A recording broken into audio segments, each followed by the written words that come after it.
रामराम मंडळी आज एक मस्त कविता वाचण्यात आली, ती तुमच्यासोबत शेअर करावा असं मला वाटलं, म्हणून खास तुमच्यासाठी. तर मित्रांनो, कवितेचं शीर्षक आहे घेऊ का पोटापुरतं.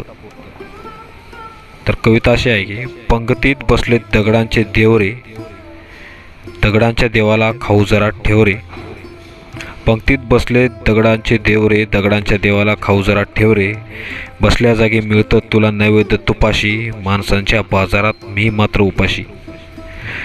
तोंड तुझं दिसत नाही खाणार तू कसा, खाणार नसशील तर घेऊ का जरासा. तोंड तुझं दिसत नाही खाणार तू कसा, खाणार नसशील तू तर घेऊ का जरासा.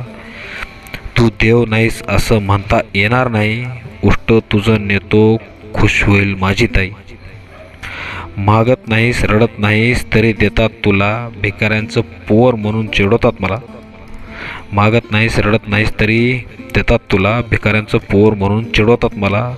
दगडाचा असला तरी राग येत नाही तुला, पुण्यातलं खायला सार देतोस का मला. तुला जे कळते ते माणसाला कळत नाही, तुला जे कळतं ते माणसाला कळत नाही, माणसातल्या माणसाला माणुसकी मिळत नाही. तर मित्रांनो, ही होती कविता घेऊ का पोटापुरतं, असं या कवितेचं नाव आहे.